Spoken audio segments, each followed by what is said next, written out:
자, 우리 예레미야 12번째 시간 너는 내 밭을 사라. 굉장히 중요한 또 본문입니다. 이 32장은.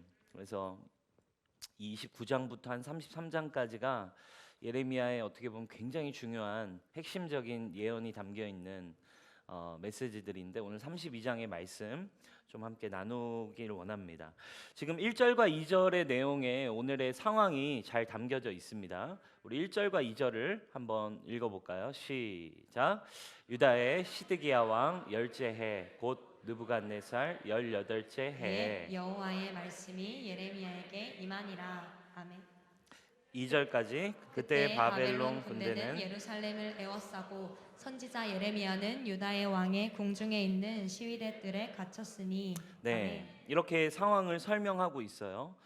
바벨론에 의해서 이미 포위가 되어버린 상황입니다. 그러니까 역사적으로는 이 남유다가 완전하게 멸망하기 약 1년 전쯤의 상황인 거예요. 그러니까 완전히 밖에서는 지금 바벨론 군대가 포위해서 참호를 파고 이제 전쟁을 막 하고 쳐들어오고 있고, 근데 지금 예레미야는 어떤 상황이래요? 궁중 안에 있는 시위대 뜰에 갇혔다. 감옥에 갇힌 거예요. 당시의 감옥은 뭐 지금처럼 쇠창살이 있는 교도소 느낌은 아니고 이렇게 좀 공간이 이렇게 제한돼 있고 그 안에 이제 나갈 수 없는, 이렇게 왕래는 할 수 있는 그런 좀 그런 공간이었는데, 어쨌든 예레미야가 왜 갇혔어요? 계속 부정적인 예언을 하니까. 그죠? 옆에서 계속 생각해 보세요.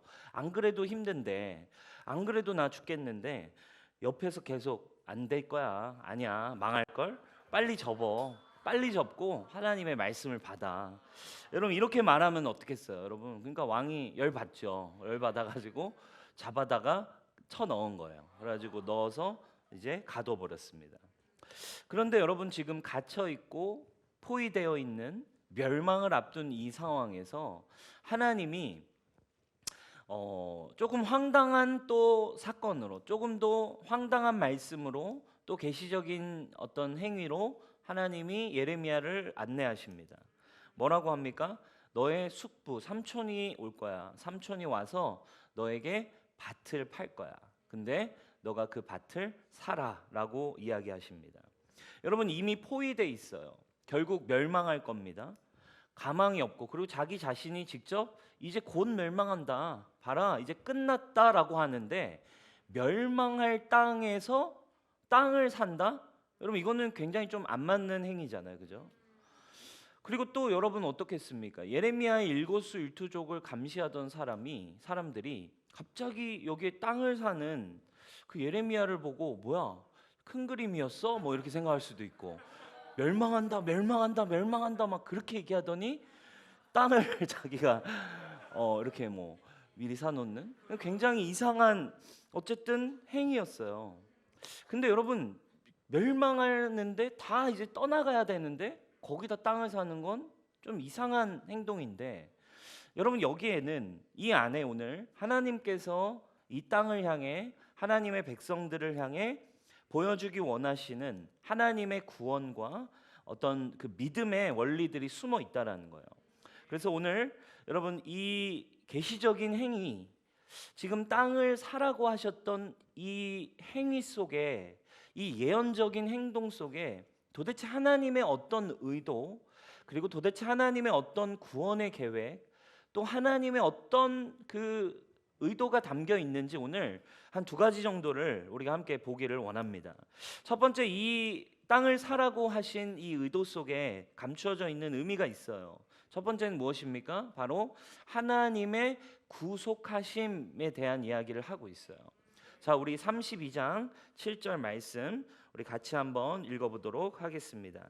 시작. 보라, 내 숙부 살롬의 아들 하나멜이 내게 와서 말하기를 너는 아나돗에 있는 내 밭을 사라. 이 기업을 내게 있느니라 하시더니. 아멘. 네, 이스라엘의 오래된 율법의 그 토지법에 따르면 누군가가, 가족 중에 누군가가 어려워져서 토지를 팔아야 되거나 빚을 졌거나 하는 경우에는 그 토지를 다른 사람이 먼저 사게 하지 않고 그 토지를 자기의 가족이나 친족들에게 먼저 구입하게 하는 율법이 있었어요. 제도가 있었어요.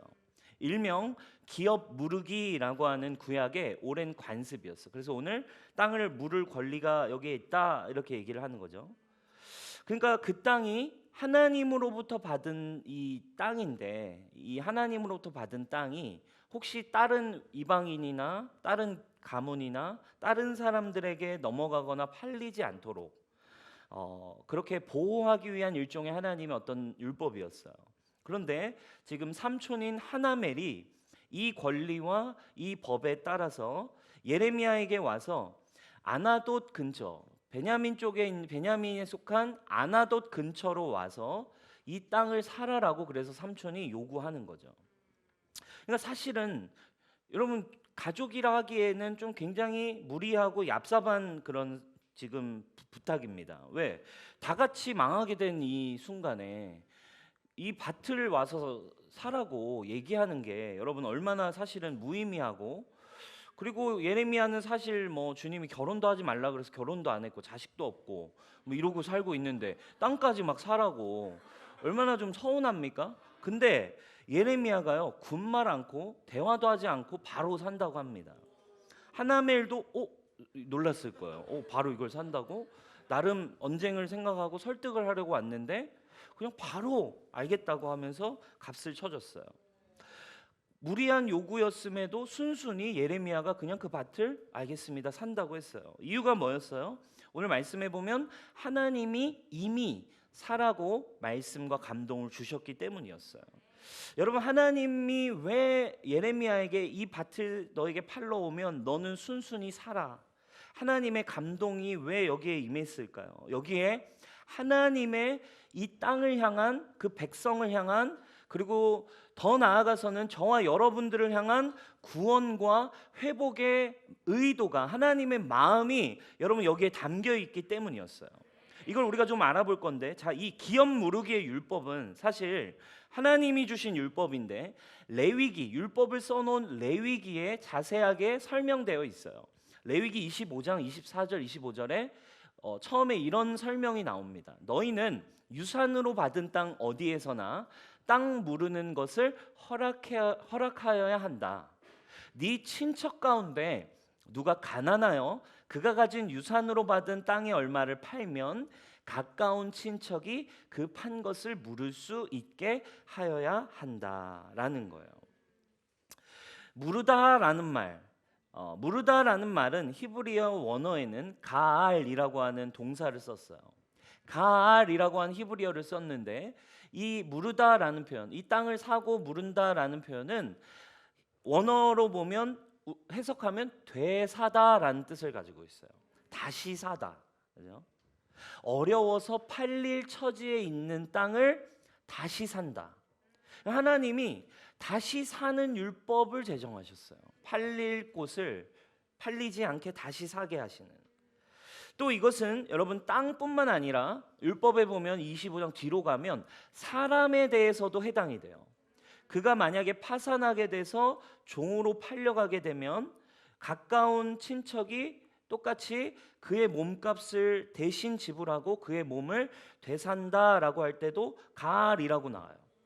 근데 이 땅이든 사람이든 팔려가게 될 때 옆에 있는 가족이 그걸 다시 되사는 이 단어가 사람에게로 가면 어떤 단어로 우리 성경에는 번역되냐면 속량하다라는 단어로 번역돼요. 25장 뒷부분에 47절과 48절 49절에 이렇게 또 사람에 대한 설명을 해줍니다. 혹시 있나요? 47, 48, 49절 없습니까? 없으면 제가 읽어드릴게요.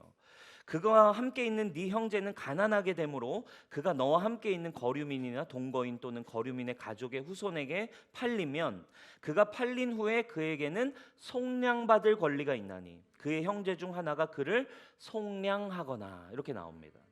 그래서 이 가알 되산다라는 게 땅에 대해서는 무르다라는 단어로 우리 성경에 쓰였고 사람에 대해서는 구속하고 속량한다라는 뜻으로 나와 있어요. 여러분 근데 지금 하나님이 아나돗의 밭을 네가 그 삼촌이 왔을 때 되살아 명령하고 계시다는 거예요.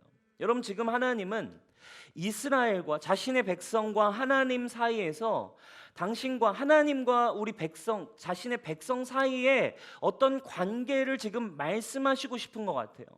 하나님이 행하실 어떤 구원의 의도를 지금 예레미야를 통해 계시적으로 보여주시고 싶은 것 같아요. 하나님은 무슨 말이에요? 하나님은 나는 너희를, 나의 백성을, 이스라엘을 다시 내가 너희를 되사는 나는 너희의 구속자가 될 것이다 라고 주님은 말씀하고 계신 거예요. 종으로 팔려갈, 멸망할 이 땅을 나는 다시 살 것이고, 빼앗긴 것들을 하나님이 값을 지불하셔서 속량하시겠다라는 하나님의 의도가 오늘 이 상황에 담겨 있어요. 여러분, 근데 이 율법의 뒤에 가면 어떤 내용인 줄 아세요? 어떤 구속자도, 어떤 가족도 살 수 없을 경우에는 어떻게 됩니까? 그 땅은 다 팔렸잖아요. 팔렸어도 50년째가 되는 희년의 때, 우리가 지난번에 들었죠, 은혜의 해. 희년이 되면 하나님이 누가 물을 수 없어도 결국 다시 다 되찾게 하신다라는 거예요. 이 구속, 되사하고 다시 희년, 은혜의 해에 다시 찾게 되는 이 과정, 여러분, 지금 이 율법에 나와 있는 이 과정을 예레미야가 다시 하게 하셨어요. 멸망하게 된 이들 앞에서, 이제 끝났다라고 느껴지는 이들 앞에 하나님이 율법의 일을, 구속의 원리를 다시 행하게 하셨어요. 여러분, 이 구속의 의도, 하나님의 이 예언적인 행위가 결국 여러분 어디에서 시간이 지나 분명하게 나타났는가요? 여러분, 바로 예수 그리스도에게서 성취되고 분명하게 나타났음을 사실 우리는 이미 알고 있습니다. 아멘. 그래서 여러분, 우리가 믿는 복음, 예수님을 믿어요. 예수님이 십자가에서 죽으시고 우리를 대속하시고 우리를 구원하셨다라고 믿어요. 우리의 죄의 문제를 해결하셨다라고 믿어요. 근데 그것을 믿을 때 조직 신학적으로 또 교리적으로 굉장히 중요한 단어가 그래서 하나 있어요. 그것을 우리가 분명하게 하나님의 의도를 알고 하나님의 마음을 알고 믿는 게 참 중요하죠. 어떤 단어예요? 바로 우리가 예수님을 믿을 때 중요한 단어는 바로 구속이라는 단어예요. 우리를 구속하신 예수님, 뭐 이런 찬양하고, 여러분 교회 오면 많이 듣잖아요. 나를 구속하신 예수님, 나를 죄로부터 구속하다. 이 속이란 단어는 속량할 속자를 썼어요. 한문으로. 속량하다, 그러니까 값을 지불하다. 여러분, 그분이 뭐예요? 내 죄의 문제를, 나는 팔려서 사단의 어둠의 죽음의 종으로 살 수밖에 없는 나를 예수 그리스도가 십자가에 달려 죽으시고 그의 피값으로 다시 지불하셔서 포로된 우리를 다시 되사신 은혜가 바로 예수님이 이루신 구속이라 이 말입니다. 헬라어로는 아폴리트로시스라는 단어를 썼고, 이 구속이라는 단어가 그래서 예수님의 이야기에 신약에 나오죠. 에베소서 1장 7절입니다. 우리 같이 한번 읽어보겠습니다. 시작. 우리는 그리스도 안에서 그의 은혜의 풍성함을 따라 그의 피로 말미암아 속량 곧 죄사함을 받았느니라. 아멘. 속량하다, 속량 곧 죄사함을 받았다. 로마서엔 이런 표현이 나와요. 모든 사람이 죄를 범하였음에 하나님의 영광에 이르지 못하더니 그리스도 예수 안에 있는 속량 구속으로 말미암아 하나님의 은혜로 값없이 의롭다 하심을 얻은 자 되었느니라. 여러분 믿으십니까? 동일한 뜻인 거예요. 앞에 나온 가알이라는 단어와 여기 나오는 속량하다, 구속하다라는 단어는 같은 맥락에 있는 단어입니다. 팔리게 된 노예나 팔리게 된 땅을, 잃어버리게 된 땅을 값을 지불하여 다시 사는 행위. 그분이 지금 우리의 잃어버린 땅, 예수님이 우리에게 행하신 일은 무엇인지 아세요? 우리가 잃어버렸던 땅, 에덴의 그 땅, 그죠? 태초에 하나님이 지어주신, 우리에게 허락하신 그 완전하고 생명이 가득하고 사랑이 가득한 그 에덴의 그 땅, 완전한 생명을 잃어버린 저와 여러분들을 위해 하나님이 예수님을 보내셔서 예수님을 값으로 지불하셔서 다시 우리가 누릴 수 있는 그 땅을 다시 사신 줄 믿습니다. 무엇으로? 예수님의 보혈로. 할렐루야. 그래서 우리는 예수 그리스도께 속한 자가 됐다. 나는 이제 죄의 종로로 타던 내가 이제는 의의 종이 되었다. 나는 이제 죄의 종로로 타던 내가 이제는 하나님이 나를 자녀 삼아 주신 양자로 선택받았다 라는 구원의 감격을 누리는 것이 우리가 믿는 복음이라 이거예요. 구속하다. 속이란 단어가 들어가면 뭘 떠올리시면 돼요? 죄를 떠올리시면 돼요. 우리가 지을 수밖에 없고 우리가 영원히 고통받아야 하는 죄의 문제를 예수 그리스도가 단번에 제사로, 그분의 완전한 지불로, 예수님의 십자가는 이걸 분명히 믿으셔야 돼요. 여러분들의 감정과 상관없어요. 여러분들의 어떤 삶과 관계없다고요. 예수님의 십자가는 성경적으로, 율법적으로, 법적으로 모든 하나님의 영적 원리 안에서 여러분들의 이 땅의 모든 죄를 위한 완전한 지불입니다.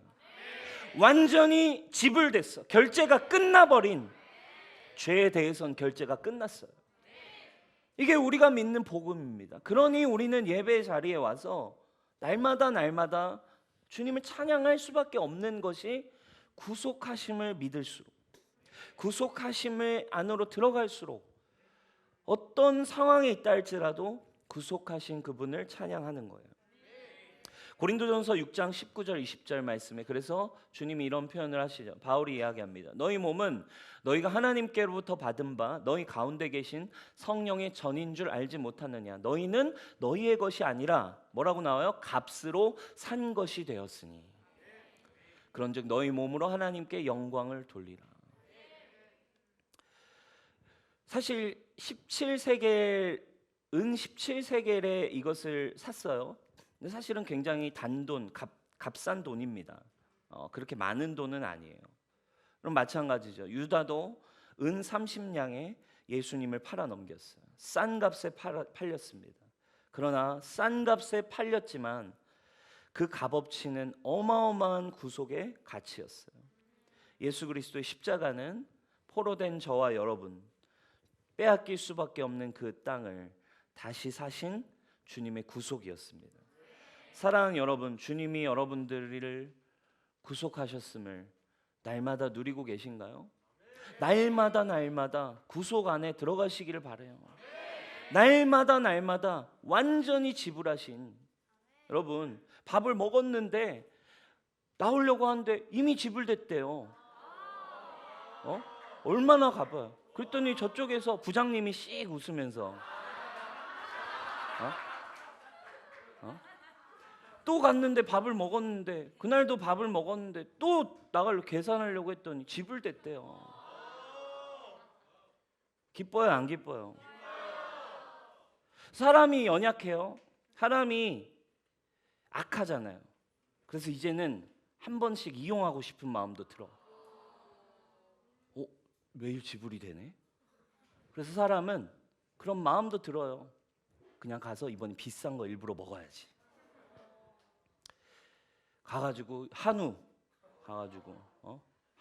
갈비를 막 3인분씩 먹었어. 이번에도 또 지불돼 있는 거. 와, 그죠? 여러분 그럴 때가 있어요, 그렇죠? 은혜 얘기하면 사람은 악해서 그러면 내가 뭐든지 지어도, 알고서 지어도 용서해? 어쩔 수 없어요. 주님은 이미 다 지불하셨어요. 그러나 그걸 깨닫는 순간이 왔을 때, 그럼에도 날마다 지불되어 있음을 발견할 때 우리는 분명한 어떠한 마음을 느끼게 돼요. 이게 날마다 매일 먹을 때마다 한 번은 악의적으로도 먹어봐도 그때도, 그리고 또 배고파서 먹었는데도 또 그때도 지불되어 있다라는 걸 날마다 느낀다면 어떻게 되겠습니까? 이제 무언가를 느끼게 돼요. 얼마나 사랑하는지를 느끼게 돼요. 얼마나 이 일이 위대한지를 느끼게 돼요. 얼마나 이것은 사람이 행할 수 없는 일이라는 걸 알게 돼요. 이것은 이 세상에 존재하지 않는 어떠한 힘이라는 걸 알게 돼요. 그 구속을 날마다 여러분 누리시기를 축복해요. 아멘입니까? 높은 뜻 정의교회 오대식 목사님이 설교 중에 이런 예화를 하나 하셨어요. 일본에서 목회하실 때 한 교회에 가서 다른 교회에 가서 현지 교회 가서 설교를 했는데 일본 교회에 가서 설교를 한 거예요. 예배 중에 남성 중창단의 특별 찬송 순서가 있었어요. 그런데 그 중에 3명을 보고 깜짝 놀랐대요. 왜냐하면 그들은 야쿠자들이었어요. 큰 체구, 벌써 큰 체구에 걸어 나오는 자세나 이제 입고 있는 라운드 티를 입었지만 이제 삐져 나오는 이 근육들, 그죠? 그리고 팔과 이 목에 있는 문신들, 보기에도 위압적이었대요. 근데 막상 찬양을 부르기 시작하자 한번 놀랐어요. 왜? 너무 목소리가 아름다운 거죠. 너무 노래를 아름답게 감동적으로 불렀어요. 그리고 찬양을 부른 후에 그 중에 한 사람이 짧은 간증을 했습니다. 우리에겐 3가지 공통점이 있습니다. 하나는 우리가 다 야쿠자였다는 사실입니다. 또 하나의 공통점은 우리 3사람의 아내들은 다 교회를 다니는 예수님을 잘 믿는 아내들이었어요. 그래서 그들은 남편인 우리를 위해 계속 기도하며 금식했고 결국 우리가 그 아내의 기도와 끊임없는 전도의 사랑의 복음을 전해주는 그들의 사랑을 힘입어 예수님을 믿게 되었고 예수님을 영접하게 됐습니다. 그리고 셋째는 하면서 그 3사람이 왼손을 앞으로 펼쳤어요. 근데 모두 깜짝 놀랐습니다. 왜냐하면 3명 다 새끼손가락이 없는 거예요. 그것이 뭘 의미하는 줄을 일본 사람들은 너무 다 알기 때문에 다 분위기가 숙연해졌다고 합니다. 예수님의 이 3사람이 예수님이 나를 위해 모든 죄를 구속하신, 얼마나 많은 죄를 지었겠어요. 야쿠자니까, 그죠? 혹은 사람을 때렸을지도, 아니 사람을 죽였을지도 모르겠어요. 정말 얼마나 많은 죄를 지었는데 어느 날 예수님이 자신의 모든 죄의 문제를 해결하시기 위해 죽으셨고, 그리고 그분이 죽으심으로 말미암아 나를 보혈로 흰옷과 같이 눈같이 희게 하셨다라는 이 구속의 믿음, 은혜를 알고 나니까 그들이 비록 야쿠자의 중간 간부 끝까지 됐지만 더 이상은 그 구속을 알면 알수록 날마다 그분의 사랑 안에 들어가면 들어갈수록 더 이상은 야쿠자 생활을 병행할 수 없다라고 판단한 거죠. 그리고 두목에게 찾아가서 더 이상은 조직에 몸담을 수 없게 됐습니다. 그리고 자신들이 하는 일이 하나님 기뻐하시는 일이 아니어서 조직을 이제 떠나겠습니다라고 했대요. 처음에는 야쿠자 두목이 농담으로 믿고 받아주지 않고 장난치다가 결국 진심임을 알게 됐어요. 그리고 모든 조직원들이 모인 자리에서 이 사실을 발표합니다. 그리고 앞에 있는 탁자에는 칼이 꽂혀 있었어요. 그리고 그들은 그 칼로 자신들의 손가락을 자르고 나서야 조직에 나오게 됐어요. 사랑하는 여러분 예수 그리스도가 여러분들을 정말 구속하셨음이 믿어졌습니까? 그리고 그 구속하심이 믿어질 때에야 우리는 죄로부터 해방될 수 있습니다. 죄의 문제를 가지고 먼저 고민하며 이곳에 나오시지 말고 예수님이 여러분들에게 어떤 일을 행하셨는지를 알기 시작한다면 여러분들의 삶도 그리스도의 구속 안에서 예수님께 속한 삶으로 바뀌게 될 것입니다. 이것이 여러분 날마다 우리에게 누려져야 되는 복음의 기본 진리. 너무나 많이 들어서 우리는 익숙할 수 있지만, 너무나 많이 듣는 단어 구원과 구속의 단어지만 왜 많이 이야기하겠어요? 날마다 가장 중요한 일이기 때문에 구속의 은혜가 날마다 누려지는 저와 여러분 되길 바랍니다. 그래서 우리는 어떤 삶을 사는 것입니까? 그분이 나를 구속하심으로 나는 그분께 구속되었습니다. 라임 장난 아니죠 여러분. 그분이 나를 구원, 리딤션 하심으로 나는 그분께 속하고 그분 안에 들어가게 되었다 이거예요. 구속의 삶을 사시기 바랍니다. 주님이 여러분들을 구속하셨고 구속하기 원하세요. 아멘. 너는 내 거야. 너 이제 나의 안에 있어. 이것이 여러분 하나님의 구원의 의도가 담겨 있는 행위였어요. 예수님 안에서 성취됐어요. 자, 두 번째 이 의도 안에 예레미야가 보인 반응을 통해 또 다른 굉장히 중요한 신앙의 믿음의 원리가 하나 숨어 있습니다. 두 번째는 어떤 메시지가 들어 있을까요? 바로 우리의 인간의 차원에서 나오는 믿음의 반응이에요. 하나님의 그 계획과 구원의 말씀이 떨어질 때 이것을 믿음으로 받은 인간의 반응입니다. 우리 32장 8절 말씀, 15절 말씀, 화면에 나와 있는 말씀 한번 같이 읽어보겠습니다. 시작. 너는 베냐민 땅 아나돗에 있는 나의 밭을 사라. 기업의 상속권이 내게 있고 물을 권리가 내게 있으니 너를 위하여 사라.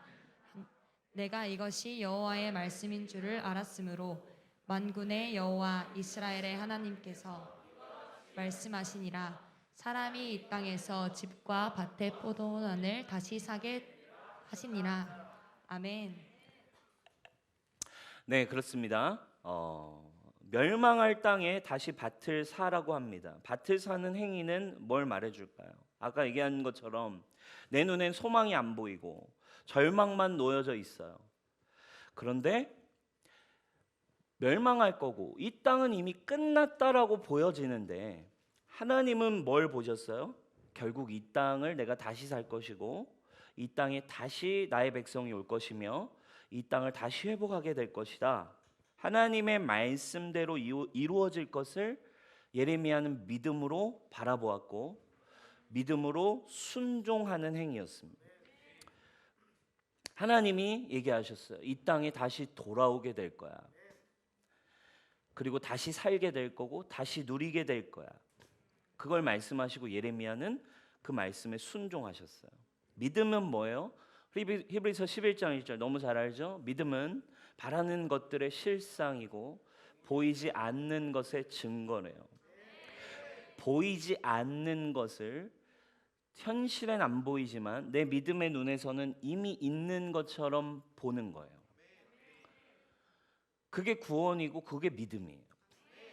오늘 여러분들 안에 그 구속이, 그 믿음이 여러분의 것이 되기를 축복합니다. 내게 보이는 건, 나에게 보이는 건 계속 연약한 뿐이야. 내 현실에서 보이는 건 신실하지 않은 나야. 현실에서 보이는 건 하나님 맨날 배신하는 나야. 그러나 믿음의 눈, 성령이 거듭나게 하신 믿음의 영적인 눈, 우리 안에 계신 예수님의 눈으로 바라보는 건 이미 이런 현실이 가진 육신을 가진 나이지만 나는 이미 그리스도 안에서 새로운 피조물이 되었음을 볼 수 있는 믿음. 아멘. 그래서 이곳에 와서는 뭘로? 내 행위로, 내 어떤 노력으로 일주일간 열심히 산 결과물에 의해 찬양하고 예배할 수 있는 게 아니라 어떤 삶을 살았다 할지라도 지금 어떤 감정이라 할지라도 이곳에서는 그 믿음으로 예수님을 찬양하는 게 구원의 삶이라 이거예요. 보이지 않는 것을 있는 것으로 보는 믿음이 첫 번째 우리 안에 이 구속의 믿음이 여러분들에게 있고 그래서 그 하나님의 말씀을 예레미야는 믿음으로 취하고 그 믿음에 순종을 하는 행위를 보였어요. 예레미야는 하나님의 백성이 이 땅에 다시 지금은 안 보여. 근데 결국 이 땅에 돌아와서 살게 될 것을 하나님이 말씀하시니까 하나님 말씀하시니까 그 말씀을 그냥 믿음으로 바라봤어요. 이 땅이 다시 하나님의 나라가 될 것을 바라봤습니다. 사랑하는 여러분, 이 땅이 여러분은 그렇다면 한번 질문하고 싶어요. 결국 여러분들의 삶에 영원한 결국 이 땅은 끝이 나고 영원한 나라가 오게 될 것을 여러분 정말 믿으십니까? 그리고 영원한 나라가 이제 오는 게 우리가 믿는 믿음인데 결국 여러분은 그 땅을 사실 수 있습니까? 살 수 있냐 이거예요. 여러분 예레미야라는 우리 지난 시간에도 한번 다뤘죠. 예레미야의 별명을 가지셨던 예수님도 예레미야의 별명을 가지셨지만 예레미야 같은 얘기를 또 하셨어요. 예레미야처럼 밭을 사라는 이야기를 하십니다. 믿음으로 너희도 이 밭을 사라는 이 믿음에 대한 이야기를 하시면서 천국을 소유한 자는 밭을 사라 예레미야처럼 이야기하세요. 마태복음 13장 44절 너무 잘 아시는 말씀이죠. 우리 같이 한번 읽겠습니다. 시작. 천국은 마치 밭에 감추인 보화와 같으니 사람이 이를 발견한 후 숨겨두고 기뻐하며 돌아가서 자기의 소유를 다 팔아 밭을 사느니라. 아멘. 천국은 밭에 감추인 보화와 같아서 보화를 발견한 사람은 나중에 자기의 소유를 가지고 와서 보화가 숨겨 있는 그 밭을 사버린대. 왜? 그 밭은 보물이 숨겨 있는 땅이니까. 사랑하는 여러분, 이제 곧 임하게 될, 그리고 여러분 안에 주신 천국, 네 안에 천국이 임했다. 회개하라, 천국이 가까이 왔다. 그리고 여러분 마지막 때입니다. 주님 곧 다시 오신다고 약속하셨고, 그리고 그 영원한 나라를 우리는 들어가고 보게 될 것입니다. 모든 인류는 어쨌든 종말을 보게 될 것이고, 그리고 그 이후에 이루어질 어떤 나라들이 기다리고 있는지 모든 인류는 어쨌든 보게 될 거라 이거예요. 그러나 여러분은 그것이 하나님의 말씀이기 때문에 정말 여러분들의 믿음으로 그것을 보게 됐고, 그 임하게 될 천국을 지금 여러분도 예레미야처럼 밭을 살 수 있냐 이거예요. 그 천국을 사고 계시냐 이거예요. 여러분 정말 유능한 펀드 매니저가 여러분들에게 와서 지금 이 주식은 반드시 오릅니다. 지금은 안 오르, 지금은 완전 가치 없지만 이 주식은 반드시 오릅니다라고 여러분 말한다면, 지금 보이지 않아도 우리는 그 사람의 권위, 그 사람의 능력, 그 사람의 말에 의지하여 우리는 그것을 사게 될 것입니다. 그죠? 그 사람이 강력한 아주 유능한 펀드 매니저가 이건 반드시 오릅니다라는 그 말에 의하여 어떤 사람은 전 재산을 걸어서 그 지금은 별 볼 일 없지만 반드시 오를 것을 믿음으로 살 거잖아요. 안 그러겠어요, 여러분? 똑같습니다. 오늘 하나님은 뒷부분에 얘기하십니다. 예레미야가 주님 이게 웬 말입니까? 왜 멸망하는데 사라고 하십니까? 하나님 뭐라고 하시는 줄 아세요? 나는 전능한 하나님이다. 나에게 불가능한 일은 없다. 내가 할 수 있는 일이 있다, 할 수 없는 일이 있다고 생각하냐? 예레미야에게 말씀하세요. 여러분 유능한 펀드 매니저의 말의 권위에 의해서도 여러분 인생을 걸 수 있다면, 이 땅을 창조하시고 불가능이 없으신 하나님께서 말씀하신 천국은 분명한 거 아니겠습니까? 빨리 사셔야 된다 이 말이에요. 무엇을 사고 계십니까? 여러분 그 밭을 사고 있습니까? 이 행위는 세상 사람들의 눈에는 말도 안 되는 이야기였어요. 나라가 망하는데 땅을 산다고? 많은 오해를 할 수 있는 소지가 있는 행동입니다. 아까 얘기한 것처럼 자기가 망한다고 말해놓고 자기는 땅을 산다? 땅 투기를 위한 목적 아니야? 오해를 받을 수도 있고, 사람들에게 저거 완전히 사기꾼이었네 라는 시선을 받을 수도 있는 행동입니다. 그럼에도 예레미야는 하나님의 말씀에 순종하며 나아갑니다. 어느새 예레미야는 강력해졌어요. 하나님의 말씀 앞에서 자신이 불리해질 수 있고, 자신이 손해볼 수 있고, 자신이 삶이 위태로워질 수 있는 상황과 관계없이 하나님의 말씀에 순종하는 선지자가 되어 있습니다. 이 땅에서 믿음의 삶이란 그런 거예요, 여러분.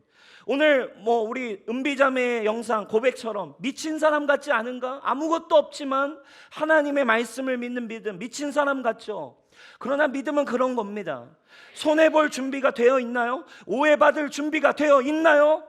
여러분 사람들의 시선을 견딜 준비가 되어 있나요? 그러나 우리는 전능하신 하나님의 말씀의 권위를 의지하기 때문에, 누구보다 하나님이 가장 권위 있으신, 능력이 있으신, 불가능이 없으신 하나님이니까 이 세상 권위 있는 펀드 매니저에도 인생을 걸 수 있다면, 여러분 하나님께 인생을, 그 밭을 살 수 있냐는 거예요. 히말라야의 고산족들이 양을 팔 때 풍속이 있대요. 양이 좋은 양인지 괜찮은 양인지, 건강한 양인지 똘똘한 양인지 이제 검증하는 방법이 있어요. 양의 크기나 어떤 나이 이런 걸로 정하는 게 아니라 양의 행동에 따라서 값을 정하는데요.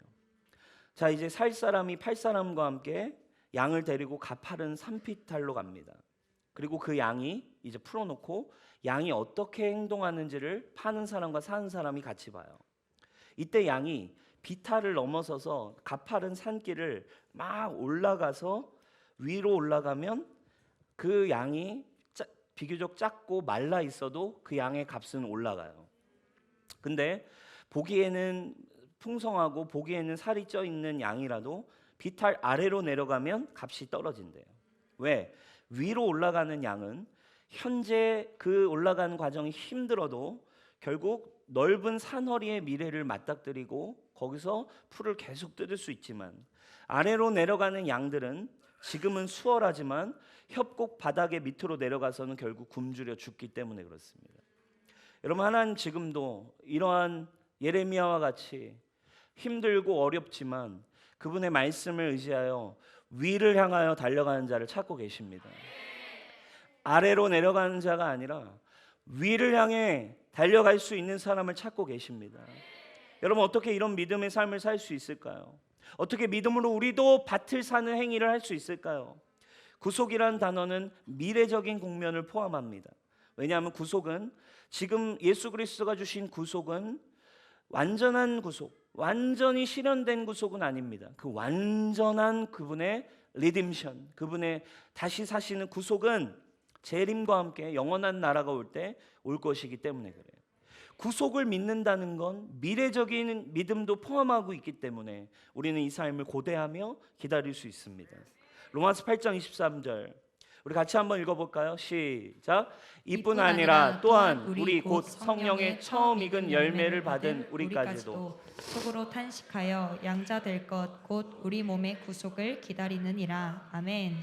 우리 몸의 구속을 기다린대요. 누가복음 21장에도 예수님이 마지막 때에 대해 이야기를 하십니다. 사람들이 세상에 임할 일을 생각하고 무서워함으로 기절하리니 이는 하늘의 권능들이 흔들리겠습니다. 그때 사람들이 인자가 구름을 타고 능력과 큰 영광으로 오는 것을 보리라.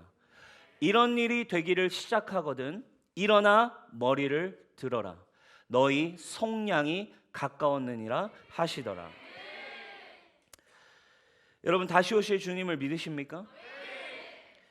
예수님이 다시 오실 것처럼 그렇다면 살고 계십니까? 구원이 이미 임한 것처럼 살고 있습니까? 그러면 이 현실의 상황, 두려움 가득한 상황에서 이미 이루어진 것을 믿으며 담대하게 살고 있습니까? 기쁨을 수 있는 상황이 하나도 없지만 나에게 기쁨을 주신 하나님을 바라보며 살 수 있습니까? 당신은 밭에 감추인 보화를 발견하여 예레미야처럼 나도 밭을 살 수 있습니까? 여러분, 오늘의 이 메시지 준비하면서 조금은 부담이 됐어요. 어떤 지금까지 새 언약의 메시지, 하나님의 사랑을 이야기하지만 오늘의 이 메시지는 너무 분명하게 하나님이 이루실 일에 대한 믿음을 이야기하고 있어요. 하나님이 여러분들에게 아무리 새 언약과 아무리 예수 그리스도의 값진 보혈, 소중한 피를 주셨다 할지라도 저와 여러분들이 오늘 그것을 바라보고 믿으려 하지 않고 그리고 그것을 내가 믿음으로 취하여 값을 주고 사지 않는다면 결국 이것은 여러분과 저의 것이 될 수 없기 때문에 저와 여러분 오늘 믿음으로 여러분 이것을 취하시고 값을 지불하여 사는 여러분 되시기를 축복합니다. 1887년에 태어난 윌리엄 보든이라고 하는 선교사님이 계세요. 억만장자의 아들이었습니다. 윌리엄이 고등학교를 졸업하자 그의 부모는 그에게 세계 여행을 떠나게 했어요. 갑부의 아들이니까, 그렇죠? 그래서 그는 아시아와 중동을 여행하던 중에 의도치 않게 너무 가난하게 살고 힘들어하고 죽어가고 있는 사람들을 발견했습니다. 그리고 그들을 바라보고 충격을 받아서 이들을 위해 나의 인생을 걸고 이들을 구원하는 일에 나의 삶을 바쳐야겠다 감동을 받았어요. 그리고 그날 자신의 성경책에 문장 하나를 썼습니다. 남김없이 다 드립니다 라는 문장을 하나 썼어요. 그는 예일 대학에 들어가서 한 친구와 함께 아침마다 성경을 읽고 대학교에 가서 그 비전을 가지고 대학교에 가서 기도 모임을 개척했습니다. 근데 그 기도 모임을 개척했는데 윌리엄이 4학년이 됐을 때 그 모임이 학교에는 1000개가 됐어요. 1000개의 소그룹 기도 모임이 만들어졌대요. 당시 그는 일기장에 이렇게 썼대요. 나는 죽고 예수로 산다. 그가 예일 대학 중에 아버지가 돌아가시면서 그 억만장자였던 아버지의 유산을 대학생 때 이미 받았어요. 근데 그 대학생 때 이미 받은 재산을 예일 대학 졸업한 후에 그는 수백만 달러의 유산을 포기하고 중국에 있는 그 무슬림들이 있는 이슬람들이 있는 그 땅으로 떠나면서 성경책 뒷면에 또 한 문장을 썼어요. 결코 돌아서지 않으리라. 그런데 아랍어를 막 배우고 이슬람 지역 선교를 준비하기 위해 이집트에 갔다가 척수막염에 걸려서 한 달 뒤에 세상을 떠났어요. 여러분, 이 윌리엄 보든의 삶을 보면 하나님의 구원, 하나님의 축복, 하나님의 응답이 뭔지 회의가 올 수 있어요. 예수님을 따르기 위해서 가족과 재산, 미래까지 다 버렸지만 사실 그 선교지는 구경도 못하고 죽게 됐습니다. 그런데 윌리엄 보든이 떠난 뒤에 그의 삶을 이렇게 같이 함께 이렇게 보던 사람들이 그의 성경책을 유품을 발견하고 그의 성경책 안에 그의 짧은 인생이지만 그가 하나님을 분명히 만나고 그 하나님의 나라를 분명히 발견하여서 살아갔던 그의 삶이 담긴 세 개의 문장이 발견됐어요. 그 세 개의 문장이 바로 계속 우리가 지금 이야기했던 이야기였습니다. 첫 번째, 남김없이 다 드립니다. 결코 물러서지 않을 것입니다. 결코 저는 후회하지 않을 것입니다. 여러분, 윌리엄 보든이 죽기 전에 고열에 시달리며 얼마나 간절히 기도했겠습니까? 얼마나 답답했겠습니까? 그러나 그는 하나님의 음성과 하나님의 응답을 받았습니다. 그래서 결코 후회하지 않습니다. 왜냐하면 이것이 영원한 일이며 이것은 너무나 분명한 하나님의 말씀이기 때문입니다. 윌리엄 보든이 죽었다는 소식이 전해지자 예일 대학에 어마어마한 영적 부흥이 일어나기 시작했어요. 하나님은 어쩌면 그 윌리엄 보든의 밭을 사는 행위를 통해 이 예일 대학에 어마어마한 부흥을 준비시키셨어요. 수많은 사람들이 윌리엄 보든의 이야기를 듣고 윌리엄 보든의 청년의 때 하나님을 향해 예수 그리스도를 위해 그의 나라를 위해 온 인생을 바치고 온 삶을 드리며 그리고 결국 고난 가운데에서도 믿음으로 후회하지 않습니다. 물러서지 않습니다. 남김없이 다 드립니다 라고 고백했던 그 청년의 고백을 듣고 그 대학에 엄청난 부흥이 일어났어요. 그리고 수많은 예일대학의 수백 명의 선교사들이 하나님께 헌신하기 시작합니다. 그래서 우리나라에 왔던 선교사님, 예일대학 출신의 선교사님들이 얼마나 많습니까? 윌리엄 보든으로 인해 수많은 사람들이, 이 수백 명의 선교사들이 열방을 향해 청년 세대들이 하나님 앞에 일어나는 하나님의 나라가 시작되었던 것입니다. 하나님 앞에서 윌리엄 보든은 지금 춤을 추며 찬양하고 있을 것입니다.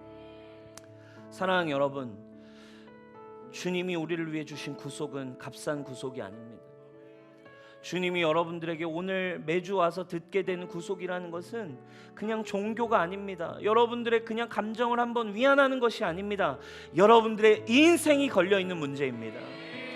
저와 여러분 위를 향하여 달려갈 수 있는 한번 사는 인생, 이 청년의 때에 창조주를 기억하라 말씀하신 하나님의 음성을 붙들고 세상에 권위 있는 사람에게도 여러분들이 인생을 건다면, 여러분들의 영역에 음악이면 음악, 여러분들이 뭐 공부면 공부, 권위 있는 사람들의 말에도 여러분 따라가잖아요.